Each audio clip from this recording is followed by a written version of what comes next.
tudo bem? Começa agora mais um episódio do Resenha Podcast, o programa que trata de temas pesados de forma leve, como uma resenha. O momento do nascimento pode ser algo sublime, o nascimento de uma mãe e também de um bebê. Mas esse momento também está rodeado de inseguranças. E para falar sobre parto humanizado, nós convidamos hoje a vereadora Elisa, representa Taubaté, também Sara Cossenza, que é doula e psicóloga, e a vereadora trouxe como convidada a Natália Faria, que é obstetriz. Sejam muito bem-vindas, obrigada por aceitarem o nosso convite. Eu já começo com uma pergunta. O que é parto humanizado? Primeiro, eu queria dizer que eu estou muito feliz de estar aqui e falar desse tema tão importante para a nossa população e, inclusive, para a gente desmistificar muitas coisas, né? Eu tô aqui não como uma técnica da saúde, né? Então vou deixar para as meninas responderem essa pergunta tão importante que a Ana Laura já começou aí fazendo. Mas eu queria convidar todas as pessoas a se abrirem para escutar isso, porque é muito importante. E eu já quero responder, sabia? Bom, parto humanizado não é parto na banheira com flores. Não é resumido a isso, tá? Também pode ser isso, mas não é isso. E o que a população em geral vê, o que as pessoas veem quando você fala parto humanizado, fala assim, é um parto na banheira com rosas, cheiroso. Então, não é isso, mas eu acho que a Nath ou a Sara podem aí falar muito melhor que eu, tecnicamente. Ampliar, né? Muitas pessoas perguntam, né? Você faz esse tipo de parto? Você faz aquele parto na banheira? Então, eu acompanho essas mulheres que desejam parir nessas condições, mas não é parto humanizado isso. Quando a gente pensa na humanização do nascimento, a gente está pensando em 3 pilares, principalmente, mas olhando sempre para a assistência que vai ser oferecida para essa mulher.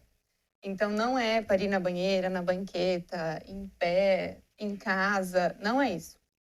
É ela ser acompanhada por uma equipe multiprofissional, multidisciplinar, então que vai ter esse olhar integral para ela, um olhar baseado em evidências, então a gente não tira nenhuma conduta da minha cabeça, né? São todas as condutas baseadas em estudos grandes que têm uma relevância científica e no protagonismo dessa mulher. Então, a gente fala de humanização pensando que essa mulher ela tem condições de receber informações para poder fazer escolhas conscientes e aí ser respeitada no seu acompanhamento, né, durante a sua assistência, seja no pré-natal, no parto ou no pós-parto, para poder ter o parto da melhor maneira possível. E a gente espera que essa mulher tenha experiências positivas, sendo acompanhada com uma equipe que presta assistência humanizada para o nascimento. Então, assim, é uma forma da gente simplificar tudo isso, né? Dizer, a gente trabalha com humanização do parto, eu acompanho partos humanizados. Mas é uma mulher que vai parir vaginalmente, mas, assim, ela tem condições de escolher onde ela vai parir, com quem ela vai parir, a forma, né? O lugar. Sara. A gente fala mais sobre assistência humanizada do que parto humanizado. Se a gente for usar esse rótulo, seria com a palavra assistência. Então, é muito mais do olhar do profissional que está acompanhando do que de como aquele parto vai ser. Porque como ele vai ser, a gente não sabe, né? Inclusive, se ele não vai precisar terminar numa cesariana. E se ele vai terminar numa cesariana, isso significa que ele vai deixar de ser respeitoso?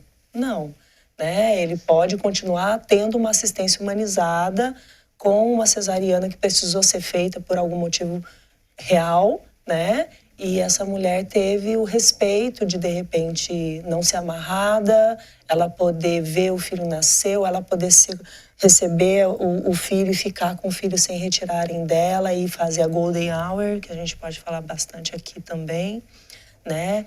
Então, é muito mais sobre como esse parto é acompanhado, seja ele em casa, seja ele num hospital, seja ele numa casa de parto, por exemplo, né, do que especificamente ele. Eu acho importante a gente falar, quando a gente pensa numa assistência respeitosa e digna para essa mulher ser assistida, na quantidade de intervenções que os profissionais de saúde aplicam durante o acompanhamento do trabalho de parto. Então, quando vem a humanização lá de 2000, eu sou formada em 2012, mas o curso de obstetrícia na USP ele é de 2005.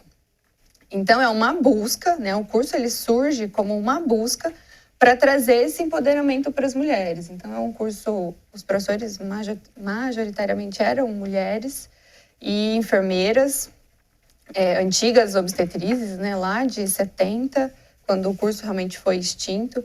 Então, a gente vem com essa busca para trazer o protagonismo para essas mulheres, né? Então, pensar em humanização, nessa assistência respeitosa, é reduzir o mínimo de intervenções. Não quer dizer que não vai ser feita uma cesárea, não quer dizer que não vai ter toque vaginal, não quer dizer que a gente vai largar aquela mulher lá no canto e ela que se vire para parir o seu bebê. Não é isso. A gente está falando de um olhar e de condutas que vão respeitar aquele nascimento e o tempo, né, que a gente precisa. Então, não é no meu tempo, é no tempo que aquele binômio vai precisar viver para poder colocar o bebê para o mundo, né, trazer esse bebê para o mundo. Então, sempre quando a gente pensa nas rodas também, quando a gente fala de intervenção, dentro da humanização, elas existem. A gente não deixa de fazer. Mas elas são feitas com um pouco mais de cuidado, atenção e direcionadas, que eu não faço de maneira rotineira para todo mundo, só para desocupar aquele leito. Eu faço com um direcionamento específico. Eu acho que a palavra corresponsabilidade é muito importante quando a gente vai falar de humanização, né? Porque como ela falou da questão dos 3 pilares, um deles é a corresponsabilidade, né? Dessa mulher, dessa família com a equipe profissional, técnica, né? Então, a partir do momento que eu coloco essa mulher como protagonista, essa família como protagonista, eu dou para ela o que é de direito dela também, que é uma responsabilidade no processo também, né? Para isso ela precisa saber o que ela está fazendo, e é onde entram as informações, né? Onde todo preparo, né? Todo o preparo para ela fazer o trabalho que é ela que vai fazer. Ninguém vai fazer parto, quem vai fazer é ela. Agora, vocês falaram dessa prática do nascimento na banheira, isso acabou ficando muito difundido, né? Muitas fotos, muitos vídeos, muitas mulheres passaram a optar. Como que surgiu isso? Porque realmente muitas pessoas, ao falar de parto humanizado, já pensam nesse nascimento dentro da banheira e em casa. E isso acaba trazendo muitos questionamentos também, né? Quanto à saúde da mãe, do bebê. De onde que surgiu isso? Acho que ele vem como uma busca mesmo dentro desse protagonismo, como um lugar seguro para se ter o bebê. Então, a gente sai, né, historicamente, do hospital, seu lugar de referência para se ter bebês, e a gente oferece outras opções, a casa de parto, a própria casa dessa mulher, centros de parto humanizado, que agora também existe, que são intra-hospitalares, mas é fora do centro cirúrgico, né, fora do centro obstétrico. Então, nós temos vários cenários, e essa mulher ela tem autonomia, né, pensando que ela tem condição de escolher esse leque de opções. E em casa é uma dessas opções, né? Então, quando nós propomos oferecer esse serviço, quando a mulher escolhe parir em casa, acho que a gente auxilia ela nessa busca, né? Não é, eu quero ter meu bebê em casa e pura e simplesmente vou parir em casa. Tem um caminho para se chegar nessa escolha, tá? E baseado também em evidências, a gente tem material que nós levamos, todo o suporte técnico também, né? Então, são enfermeiras ou obstetrizes, como a minha formação.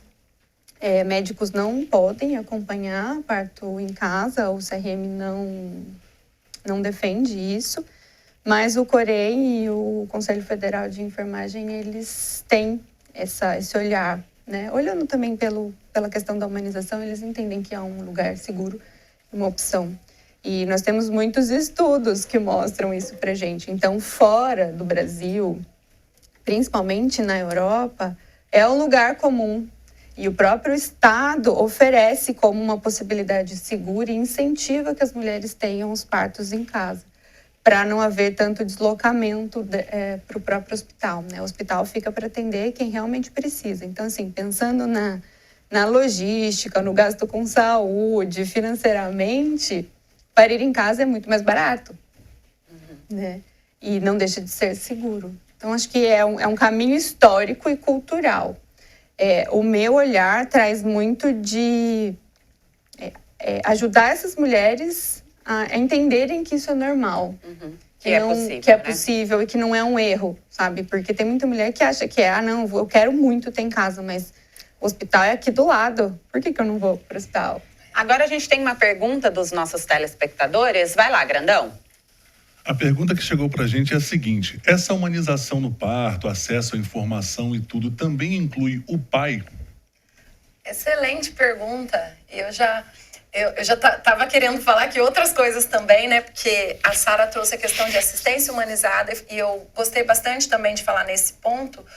Só voltando um pouquinho que eu já vou falar do pai. E a Nath falou, né? Do parto vaginal, inclusive as pessoas acabam ficando assustadas às vezes e falam assim que humanizar é só o parto natural, né? E aí a gente precisa pensar nessa assistência humanizada também e o quanto, a Sara falou, uma cesariana que seja de fato uma indicação real e não fazer aí a torto e direito. Eu acho que isso é importante para as pessoas pensarem também.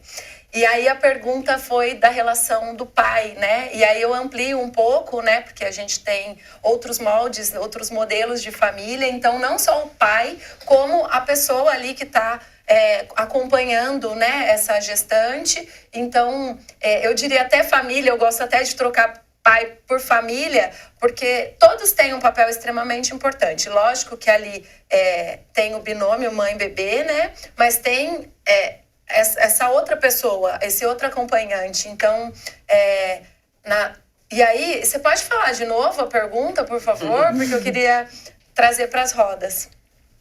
Nesse processo de parto humanizado, acesso à informação, tudo, o pai também participa? Isso, muito bacana, porque, como eu falei, eu não sou da área da saúde, né? E já falei outras vezes, eu desmaio, desmaio ainda às vezes para tirar sangue. E decidi que eu queria ter um parto natural em casa. E foi uma loucura, e aí entra no que a Nath falou dessa cultura, né? As pessoas ficam assustadas, falam, você é doida, você tá doida, né? E aí, para eu fazer isso, a primeira coisa que eu fiz, antes mesmo de estar grávida, foi buscar informações. E aí foi onde eu conheci o coletivo do Ventre ao Peito, que inclusive, as duas fazem parte, né? Eu ia falar por ironia do destino, as duas fazem parte desse coletivo. E eu comecei, a princípio, ir sozinha. E lá a gente teve uma das primeiras vezes que eu participei, teve a apresentação do documentário A Humanização do Parto. E foi através desse documentário que eu falei pro meu marido, você vai assistir, você vai me acompanhar nas rodas. Então, todas essas rodas, inclusive, vão às famílias, né? É difícil quando tem só a mulher. Às vezes tem, acontece, eu também fui sozinha algumas vezes. Mas geralmente o pai, a parceira, a outra pessoa ali que está gestando vai junto também. Então, eu acho que foi uma pergunta extremamente importante. E essas pessoas são muito importantes também. Eu acho que a Nath e a Sara podem falar um pouquinho depois, porque tem a questão de um plano de parto também. E tem a questão de, ali na hora, o que está acontecendo com você na hora. E isso eu posso falar do meu marido, né?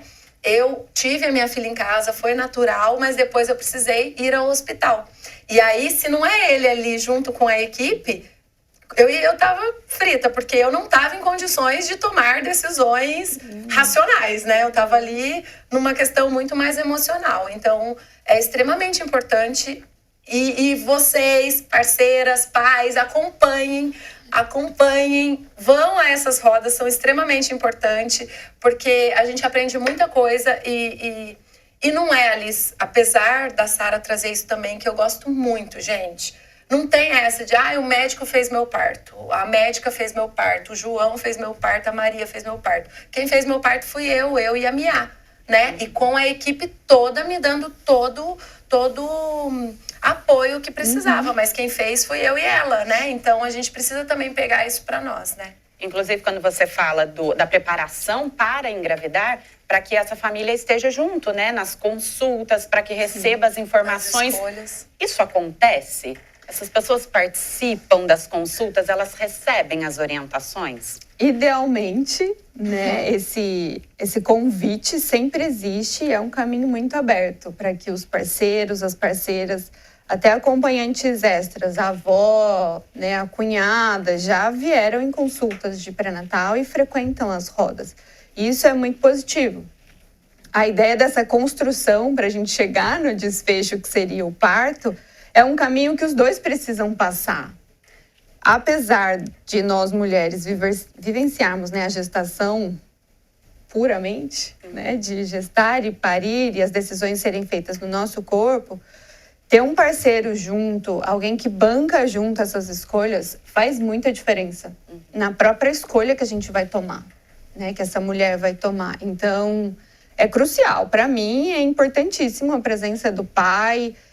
Às vezes não é o pai biológico, né, mas é um acompanhante que está ali, que vai fazer mesmo a diferença de segurança, para que essa mulher ela tenha um suporte emocional também, né? Lógico que a presença da doula também faz diferença nisso, mas é diferente se a gente for comparar, né? Muitas mulheres falam isso, depois a Sara pode até falar, não, mas meu parceiro super estudou, participou de todas as rodas, mas não preciso ter uma doula. A gente vê que são funções muito distintas e o pai preparado ali, né? Essa parceira preparada, a mulher ela se sente muito mais segura e tranquila para ver a experiência que precisar viver no dia. E é um processo de uma construção de empoderamento, daí a gente fala nessa palavra, que não é só da mulher. O que é empoderar-se? É tomar para si aquilo que é seu, né? É pegar para você o que é seu, que é o nascimento do seu filho, né? Como vai se dar o início dessa vida aqui fora do útero, né?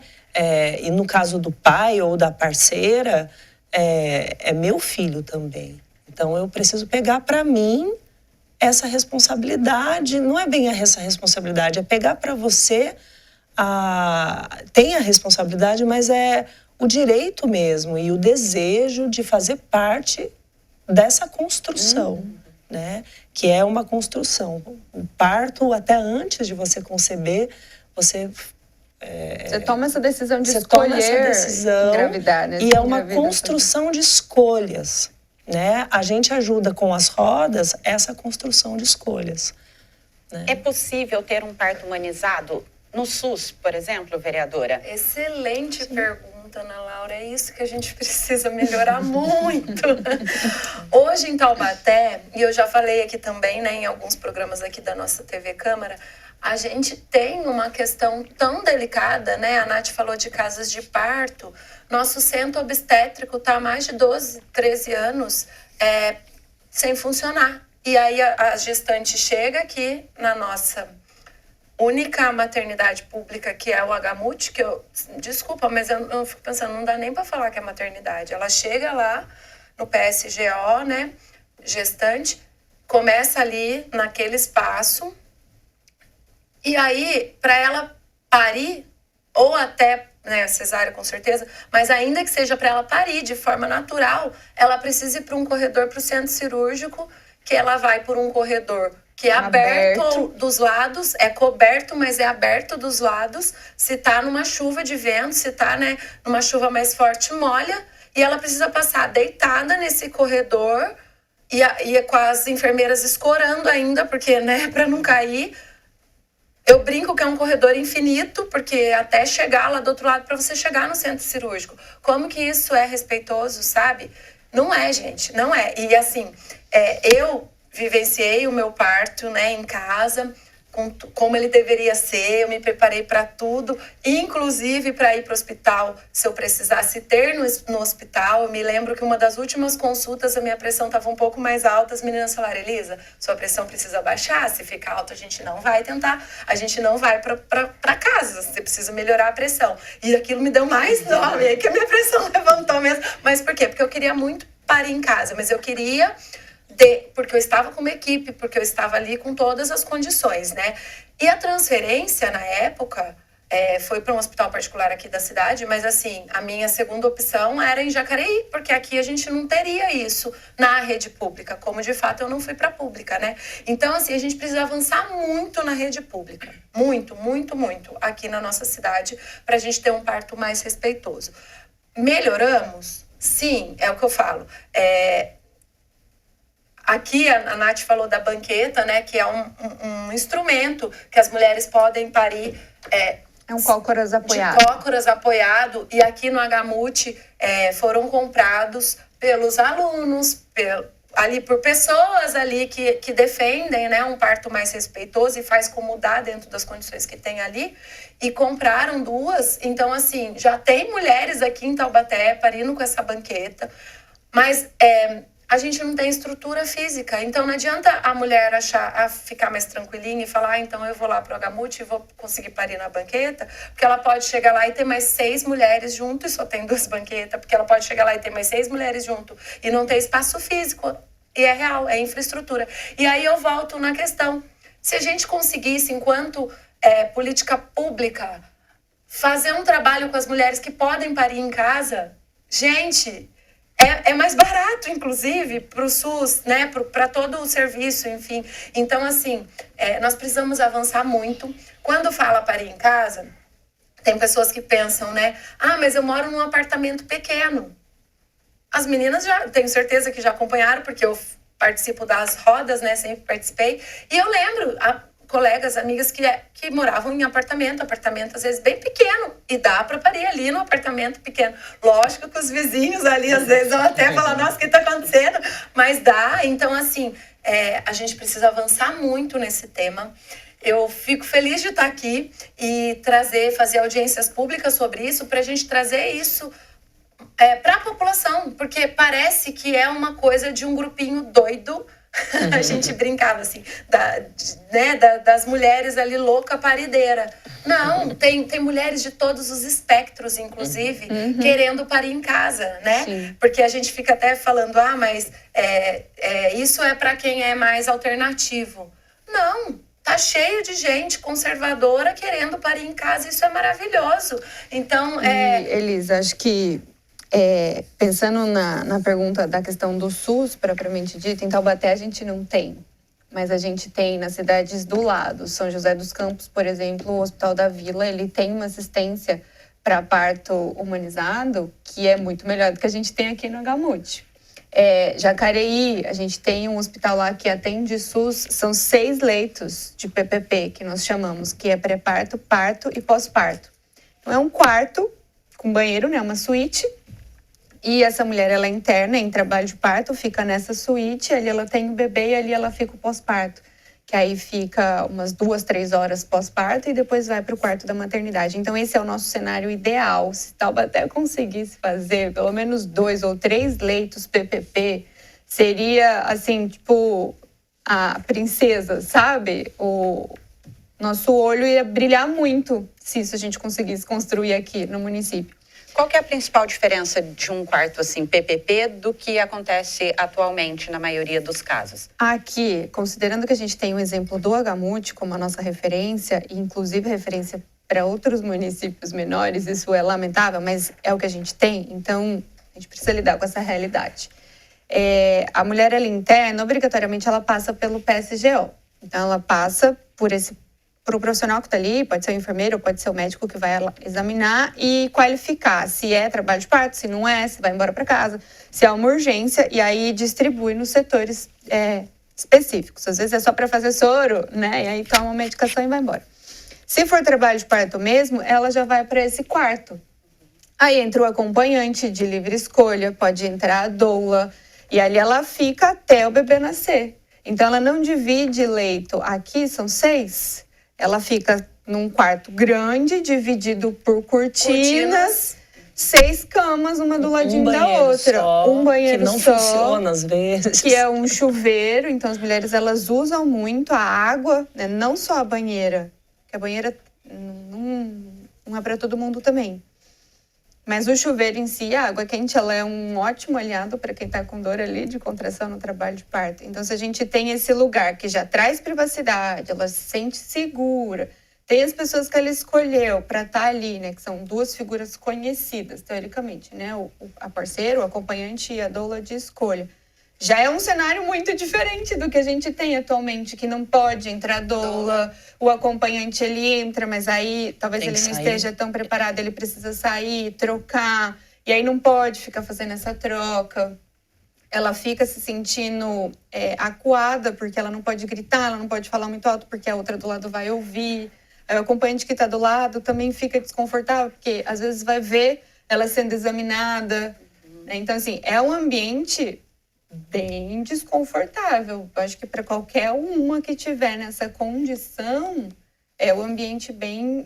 que a gente se sentiria invadida. Com certeza. Nós temos mais uma pergunta dos nossos telespectadores. Vamos lá, Grandão. A pergunta que chegou pra gente aqui é a seguinte: o que seria uma doula e qual que é o papel dela durante o parto? Interessante. Porque a gente está aqui falando, pensando que todo mundo sabe, né, qual é o papel da doula. É muito comum as pessoas acharem que doula é parteira. E não é, não tem nada a ver. Né? A doula, ela é uma profissional treinada e formada para oferecer apoio para a gestante, para a família. Físico, a partir de massagens e técnicas, manobras para alívio de dor, informativo, que ela traz informações, ajuda a mulher, a família a ter conhecimento mais sobre o processo do parto, então ela tem esse conhecimento para ela passar, e emocional. Então é uma profissional que está ali puramente para aquela mulher que vai fazer aquele parto acontecer. Né? Por mais que o pai ou a parceira esteja ao lado para viver aquilo junto, eu gosto de dizer que é um rio que precisa ser entrado, né? Ele precisa ser adentrado e é só a mulher que pode entrar, né? E mesmo que esteja as pessoas ao lado dela ali dando maior força, a gente não entra nesse rio, porque é só ela que entra, porque esse processo vai acontecer no corpo dela e na alma dela, porque eu gosto de dizer que parto muito mais do que eu falo que às vezes as meninas falam não é mais, mas eu acho que é muito mais assim, mais intensamente do que um processo fisiológico, é um processo emocional. E quais outros profissionais a gente precisa nesse momento para garantir que vai ser um parto seguro, né, para a criança e também para a mãe? Eu posso falar rapidinho só da doula? Porque, gente, a primeira, por acaso, tá? Não foi combinado, mas a Sara foi minha doula e foi a primeira profissional que eu fechei de acompanhamento, né? Porque as doulas conhecem as equipes também, podem indicar tal. E eu queria muito sugerir para todas as pessoas, porque gente, é muito bom, faz muita diferença. E eu não tô falando porque a Sara tá aqui, eu tô falando porque para mim fez muita diferença mesmo. E eu gosto de falar isso para as outras pessoas, né? Mas aí eu só queria fazer esse adendo porque a doula é muito importante e a doula pode, inclusive, como ela falou, por essa questão informativa, orientar para a escolha da equipe, indicar a equipe, inclusive, né? Então, eu sou assim, muito suspeita para falar, porque eu acho que é uma profissional extremamente importante ali naquele momento. Não menos que os outros, porque os outros também são, e eu vou passar agora para elas dizerem quais os outros. Na verdade, assim, a doula, ela não é uma profissional que que não é a técnica mesmo que seja responsável pela parte, pelo parto em si, né? As profissionais, os profissionais que são responsáveis mesmo ou obstetriz, ou enfermeiro obstetra, ou um médico obstetra, né? E nós doulas não, por exemplo, não indicamos e não achamos que... Não é indicar, qual é a palavra que a gente fala? Realizar algum tipo de conduta? A gente não indica, a gente não... partos sem o acompanhamento com nenhum tipo de técnico. Isso. Tipo um parto em casa só com uma doula. Não. Isso é uma coisa que a gente não recomenda, essa palavra. A gente não recomenda, porque é importante que se tenha o acompanhamento técnico mesmo, né? E aí são esses os profissionais que vão estar envolvidos de maneira geral com essa assistência, né? Seriam as obstetrizes, as enfermeiras obstétricas, os obstetras, que vão ali, né, ficar mais atentos para caso haja algum sinal de risco, eles que vão pontualmente agir para intervir mesmo, e aí indicar a cesárea ou fazer alguma intervenção para a resolução daquela situação.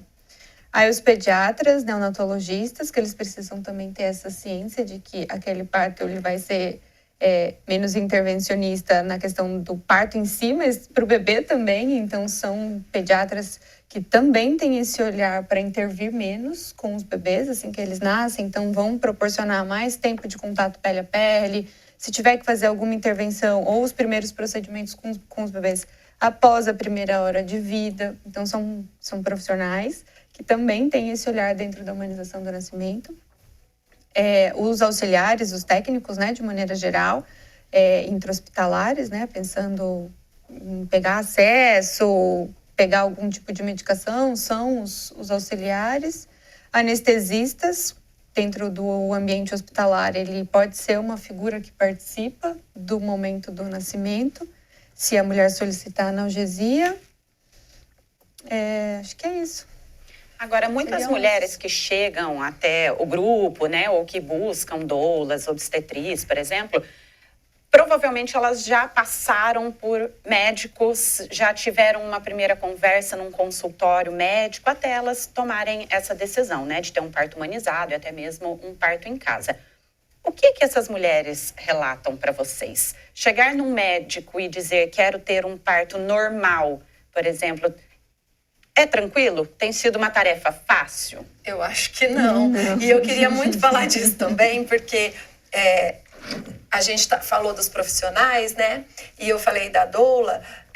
Só que assim, não adianta eu falar com a doula e já ter uma equipe que não trabalha com uma assistência humanizada. Então, não adianta eu ter uma doula e ir para um médico, para uma médica que já tem um alto índice de cesárea no currículo, né?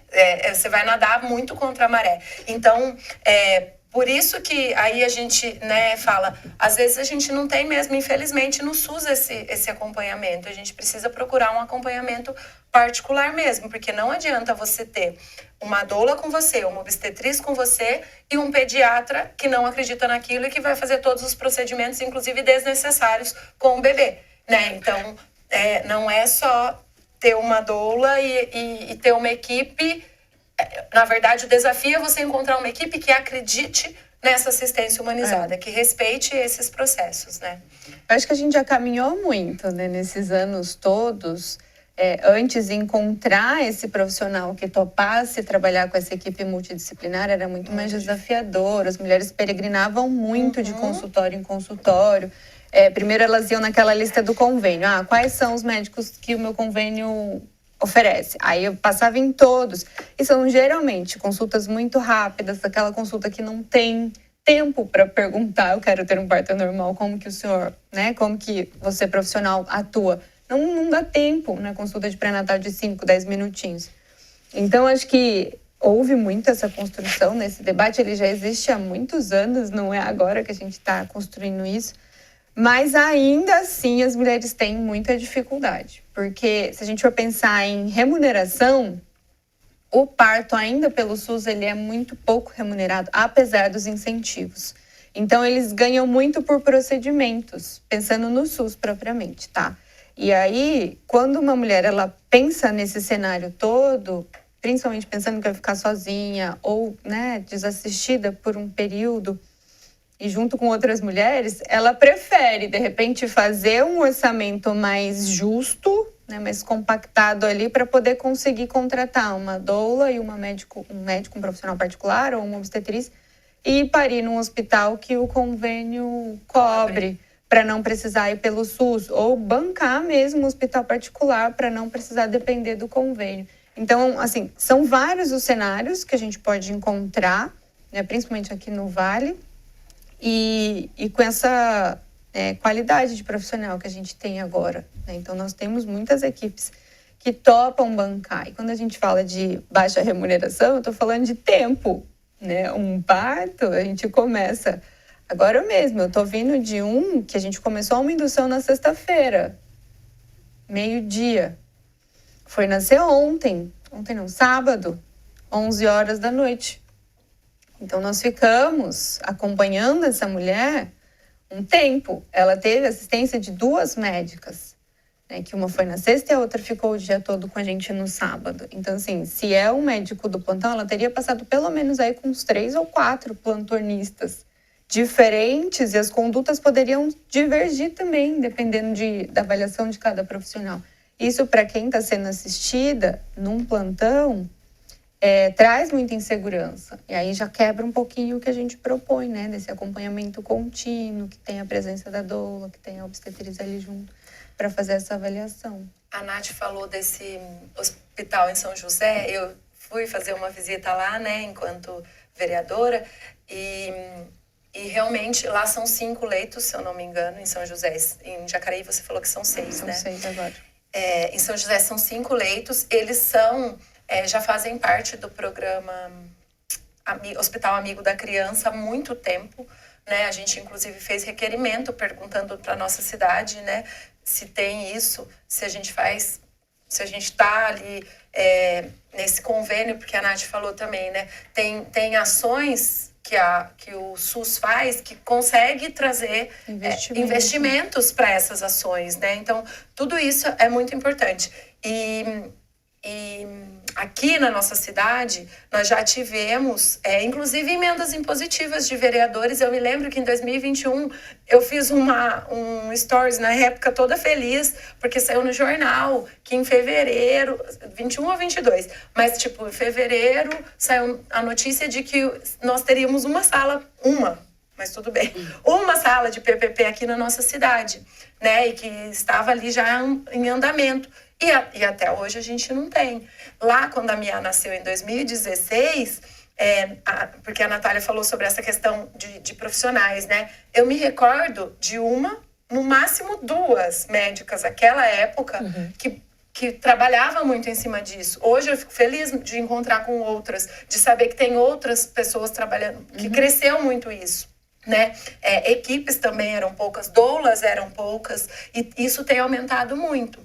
Agora, aqui em Taubaté, a gente está aguardando, tem uma emenda impositiva grande para que a gente tenha pelo menos 2 ou 3 leitos, 2 ou 3 salas de PPP no HMUT, que foi uma emenda que agora foi direto para a Unital, para a universidade poder fazer a construção, né, a reforma ali. Então, assim, a gente tem essa esperança e eu vou batalhar muito para que isso aconteça e de fato, que a gente tenha 3, porque, né, a Nath falou, hoje a gente não tem nada. Então, uma que a gente tivesse, nós já estaríamos melhores, considerando que nosso hospital ainda é referência para 39 cidades da região também, né? Então, assim, a gente vai batalhar muito por isso.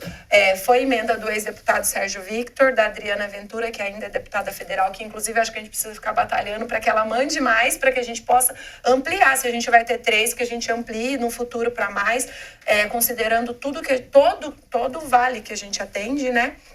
E também do Ricardo Melão, que foi deputado também, e do Vinícius Poit. Então, assim, juntaram e enviaram esse bolo, assim, grandinho, para que a gente consiga fazer essa reforma e que a gente consiga melhorar um pouco essa assistência, né? A nossa cidade é a primeira cidade, né, em nascimento, é a cidade mais velha, pioneira do Vale do Paraíba, né?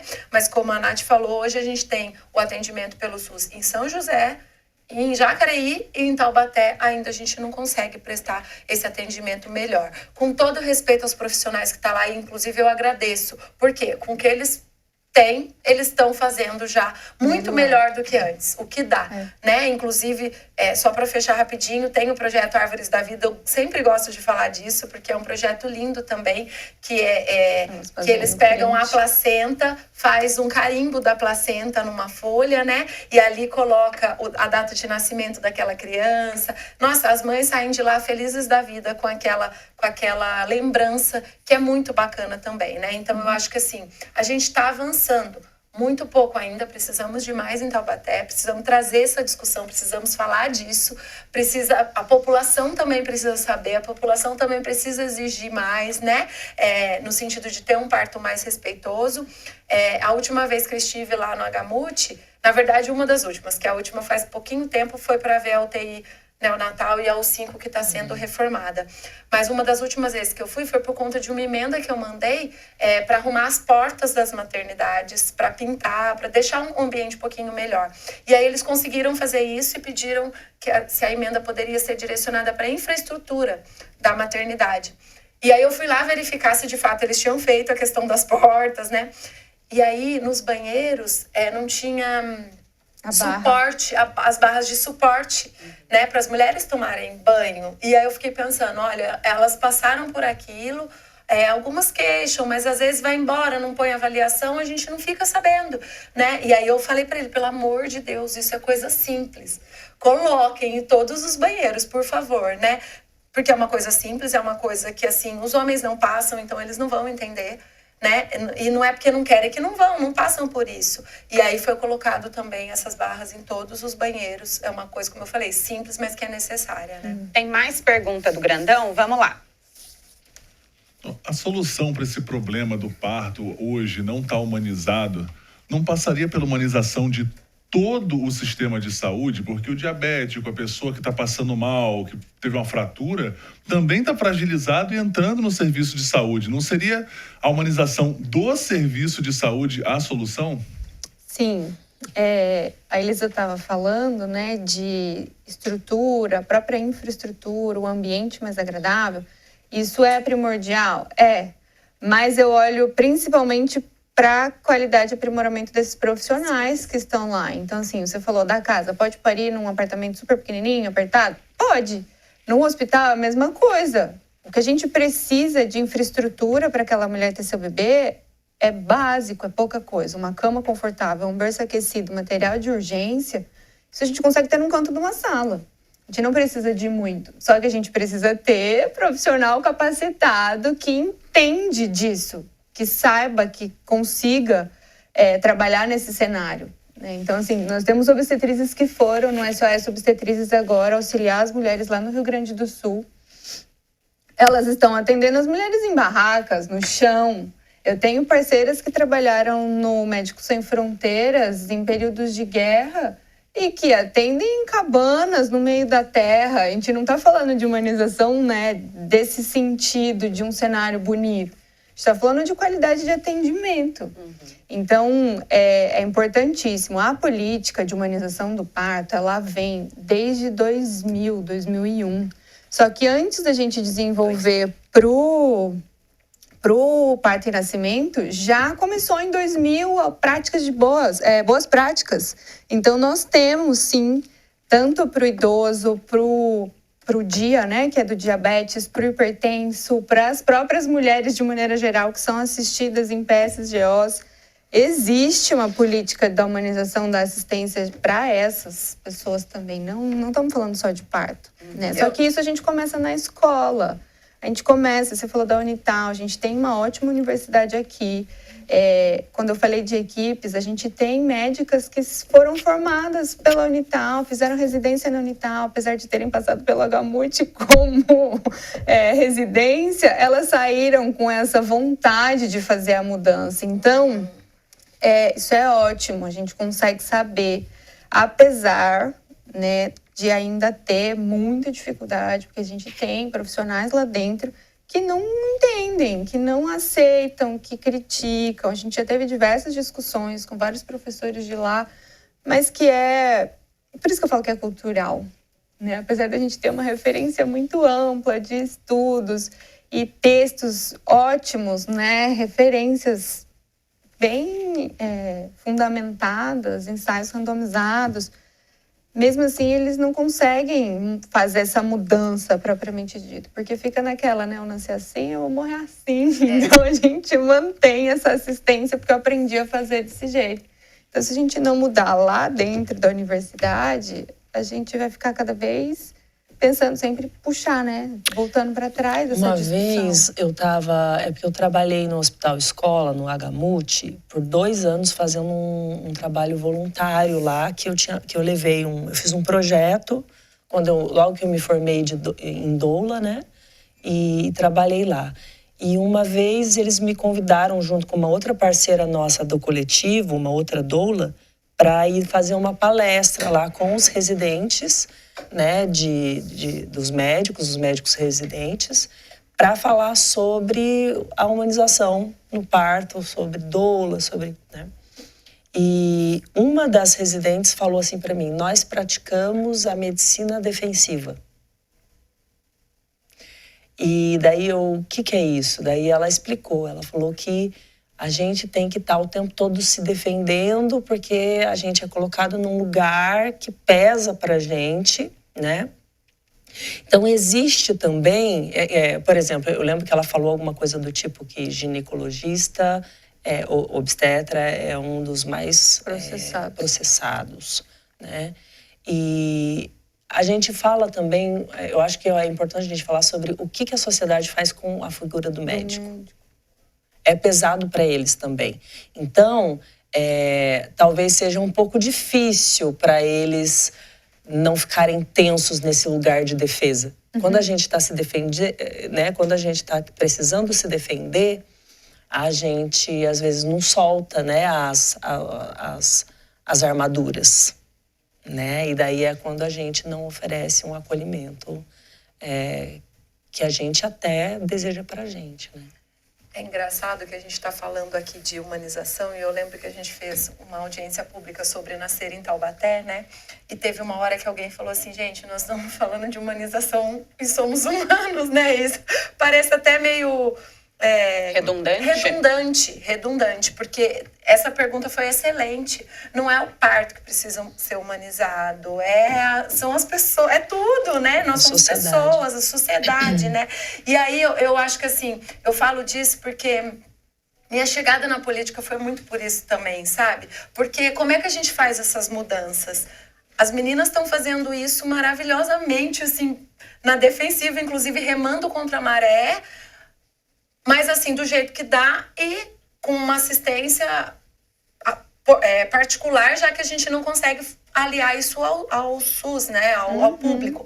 Mesmo assim, como eu falei, elas prestam serviço sim à sociedade, porque tem essa roda de conversa que é aberta, hoje é em parceria com o Taubaté Shopping, e é aberto, e é gratuito. Então, assim, de certa forma, está colaborando muito também, né? Mas a gente faz essas transformações pela política. E quem faz política? Pessoas. São sempre pessoas. E as mudanças, a humanização, ela é feita e sempre foi e sempre será por pessoas, né? A gente é o que a gente acredita e a gente precisa de mudanças através dessas pessoas. Eu fiz uma indicação para a Unital. Falei, gente, faça curso de obstetriz aqui. Hoje em dia, só em São Paulo. Quantas mulheres a gente pode pegar, pessoas aqui da região que queiram ser obstetriz, né? Então, fiz uma indicação para que a Unital pensasse, olhasse para essa função que eu acho, assim, maravilhosa também e que culturalmente parece que ficou um pouco mais esquecida, tanto que é difícil você encontrar curso de graduação, que hoje eu não sei, mas eu acho que é na USP. Só na USP, sabe? Então, assim, a gente precisa também batalhar por essas questões e eu fico pensando o quanto que a gente ainda precisa caminhar, mas o quanto a gente já ganhou espaço para falar de parto, para desmistificar muitas coisas, né? Nós falávamos um pouquinho de amamentação, não dá para falar disso agora, que nós já estamos misturados, mas em breve a gente pode fazer um sobre isso, que também tem muita coisa que a gente escuta e a gente traz para a nossa realidade, né? Rapidamente, quando eu decidi ter o parto domiciliar, e fui fazendo tudo certinho, né? Conversando com as equipes, tal, precisava falar pro meu pai. E eu tava muito preocupada, porque eu falei, ai meu Deus, meu pai vai ficar desesperado, e meu pai vai ficar com medo e não vai deixar, e vai me atormentar a cabeça.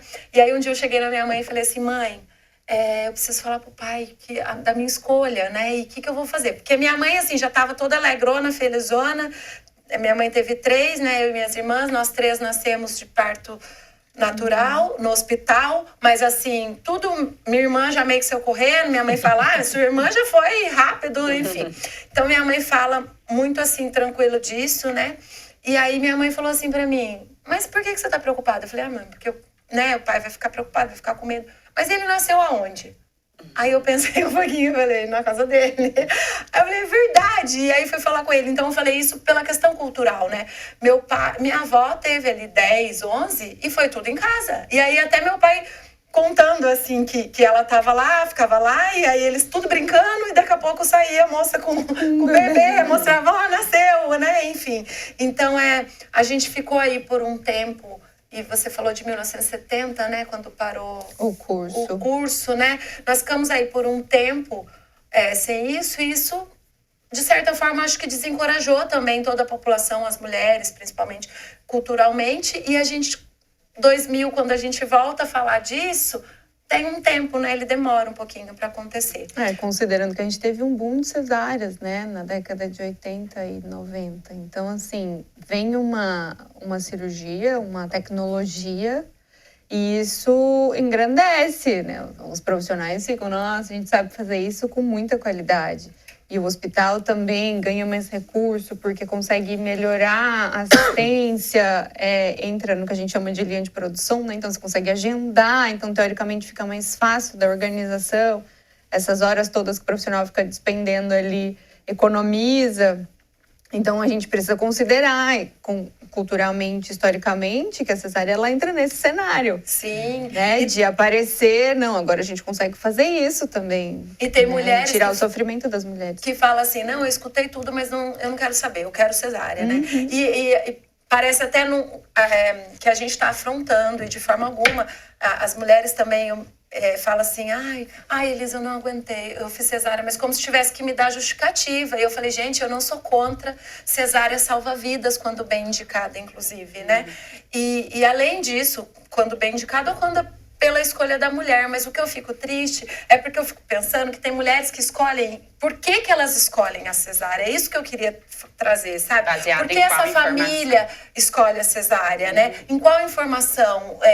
O que chegou nessa família para ela querer ter cesárea? E aí, quando as pessoas falam que tiveram partos normais, porque eu acho que tem muitas mães que tiveram partos normais que falam para as filhas terem cesáreas, mas por quê? Eu falo que o parto delas não foram normal, foram anormais, não foram normais, foram anormais, porque eu tenho certeza que elas passaram por vários procedimentos desnecessários. Então, aquilo chocou, aquilo foi traumático. E aí elas passam isso para as filhas, né? Mas eu gostaria muito mesmo de falar, gente, mulheres, procurem saber, pensem do porquê vocês querem uma cesárea, né? E a gente respeita a escolha de cada uma, né? Mas procurem saber mais, procurem ir além. E eu que passei pela experiência de ter um parto totalmente natural, porque eu não tomei nem analgésico, eu até queria, mas não tomei, falo pra vocês, eu tô esperando essa dor de morte que ia chegar lá até hoje, dói, mas como eu já falei também, é dor e alívio numa proporção magnífica da natureza, porque é muito equilibrado mesmo. Então, não se amedrontem com isso, porque tem muitas outras coisas que a gente deixa de viver por causa de uma coisa que ainda não é tão forte assim, não. Nós já estamos caminhando aqui para o final, mas antes de encerrar, eu queria perguntar para vocês qual é o impacto na saúde emocional, psicológica, das mulheres que têm a oportunidade de fazer um parto humanizado, considerando que muitas já sofreram muitas violências, né? Que o momento do parto foi um momento traumático, como a vereadora falou. Acho que é a experiência positiva, né? Elas voltarem depois no retorno pós-parto, falando que ficaram super felizes, agradecendo, mesmo tendo tido a cesariana bem indicada. Essa, no caso que a gente acompanhou sábado, foi para uma cesariana, era um bebê realmente maior do que a gente estava pensando que seria. E tudo bem. Eu acho que quando a gente coloca, né? Põe a mesa e joga as cartas todas, não fica escondendo nada... E existe essa clareza na comunicação, a mulher ela se sente segura, bem amparada, ela consegue fazer as escolhas, ela sabe que ela está sendo bem acompanhada e não enganada. Porque se a gente fica com aquela sensação de pulguinha atrás da orelha, tipo, será que era isso mesmo? Será que eu estou fazendo certo? Muitas a gente já acompanhou à distância, né? Vai pro Progamute, a gente não pode entrar, elas ficam mandando mensagem. Recentemente aconteceu isso também. E aí eu falando com o marido, falando com a gestante por telefone, ela falou, Nath, fizeram isso, tá certo? É isso mesmo? E aí meio que eu tinha que validar o que aquela mulher estava passando, né? Sem estar lá junto. Então, eu acho que ela tendo acesso a essa informação, se sentindo amparada, ela vai ter uma satisfação muito mais positiva. Eu fico pensando que a saúde mental dessa mulher, dessa família...